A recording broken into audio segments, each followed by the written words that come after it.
Hello बच्चों, welcome.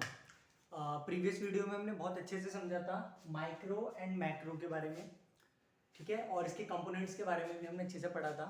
अब हम इसके डिफरेंस देख लेते हैं।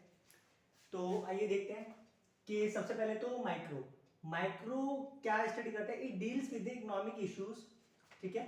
ये इकोनॉमिक इश्यूज यानी आर्थिक मुद्दे related to small economic units.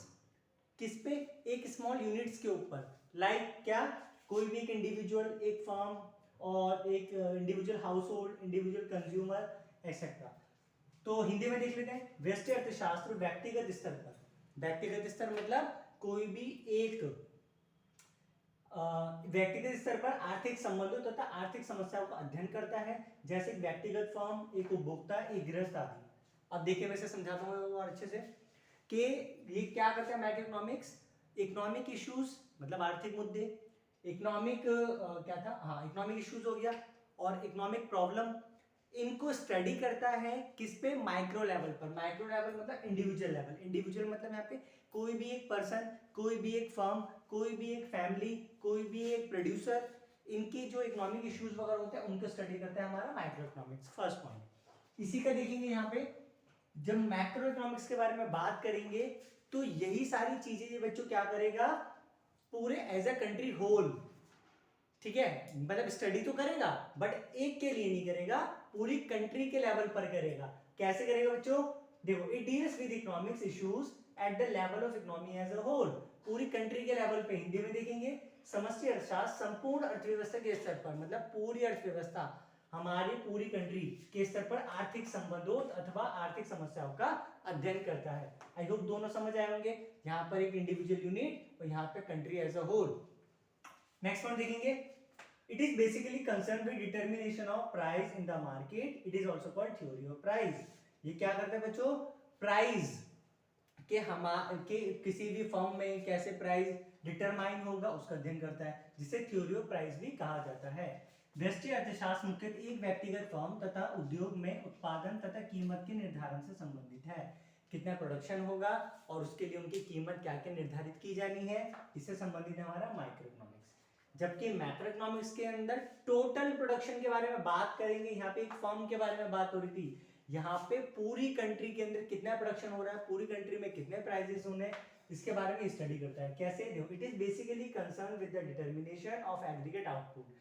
Aggregate output मतलब सारा आउटपुट कंट्री का, and general price level in the economy as a whole, ठीक है, और जनरल प्राइस पूरी कंट्री के लिए।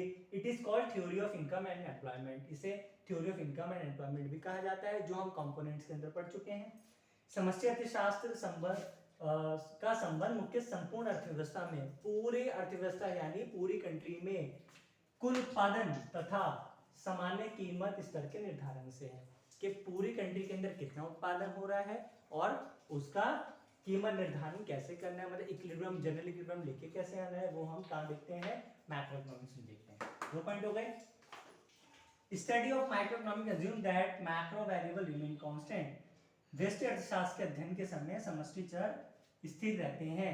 यहाँ पे मतलब है जब हम माइक्रो इकोनॉमिक्स की स्टडी करते हैं तो इसकी स्टडी करते समय जो इसके मतलब समष्टि अर्थशास्त्र यानी हमारे मैक्रो इकोनॉमिक्स के जो वेरिएबल्स होते हैं, वेरिएबल्स मतलब ये वाले, ये सारे क्या रहते हैं बच्चों? फिक्स रहते हैं, स्थिर रहते हैं, ठीक है। तो जब हम इसकी स्टडी करते हैं तो इसके वेरिएबल स्थिर रहते हैं, मतलब फिक्स रहते हैं। जब हम मैक्रो इकोनॉमिक्स की स्टडी करते हैं तो माइक्रो के वेरिएबल्स क्या रहते हैं? हमारे फिक्स रहते हैं, मतलब स्थिर रहते हैं, ठीक है। जब इसकी स्टडी करेंगे तो ये वाले वेरिएबल स्थिर रहेंगे, जब इसकी स्टडी करेंगे तो ये रहेंगे, इसकी स्टडी करेंगे तो ये वाले वेरिएबल्स स्थिर रहेंगे।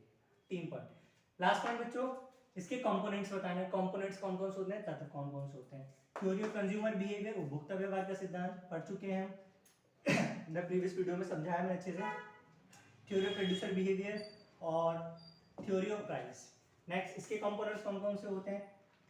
Theory related to equilibrium level of output and employment, संतुलित उत्पाद तथा रोजगार से संबंधित सिद्धांत, गुणक का सिद्धांत, सरकारी बजट, ठीक है। ये हमारे, तो ये आपका बच्चों 3 मार्क्स का क्वेश्चन आता है, ये वाला आपका 3 मार्क्स का क्वेश्चन आता है, ठीक है।